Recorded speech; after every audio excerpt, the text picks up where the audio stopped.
بہت ساری جگہوں پر یہ دیکھا جاتا ہے کہ پہلی صف میں جب لوگ نہیں آتے ہیں اور بچے موجود ہوتے ہیں تو بچے ہی آ کر کے امام کے پیچھے کھڑے ہو جاتے ہیں. بہت ساری مسجدوں میں ایسا دیکھا جاتا ہے. چھوٹے چھوٹے بچے امام کے سیدھے پیچھے کھڑے ہو جاتے ہیں. نبی کریم صلی اللہ علیہ وسلم نے اس سے منع فرمایا ہے. کیوں منع فرمایا ہے؟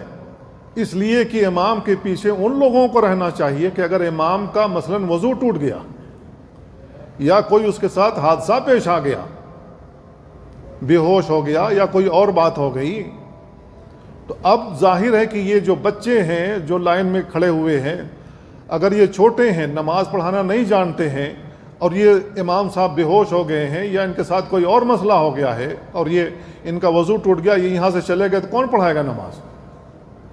اسی وجہ سے رسول اللہ صلی اللہ علیہ وسلم نے بیان فرمایا کہ امام کے پیچھے ان لوگوں کو رہنا چاہیے جو صاحب عقل ہوں، فہم و فراست ہوں، جن کو قرآن یاد ہو، نماز پڑھنا جانتے ہوں اور نماز پڑھانا بھی جانتے ہوں. بہت سارے لوگ ایسے ہوتے ہیں کہ ان کو نماز پڑھانے کا ڈھنگ ہی نہیں ہے. کیسے نماز پڑھانی ہے؟ جہری نماز اگر پڑھانی تو ہمیں کیسے پڑھانی ہے؟ اب جہری نماز سری تو نہیں پڑھی جا سکتی نا، جہری نماز تو جہری ہی پڑھی جائے گی. تو مسلمانوں کو کم سے کم نماز پڑھنے اور پڑھانے کا ڈھنگ آنا چاہیے.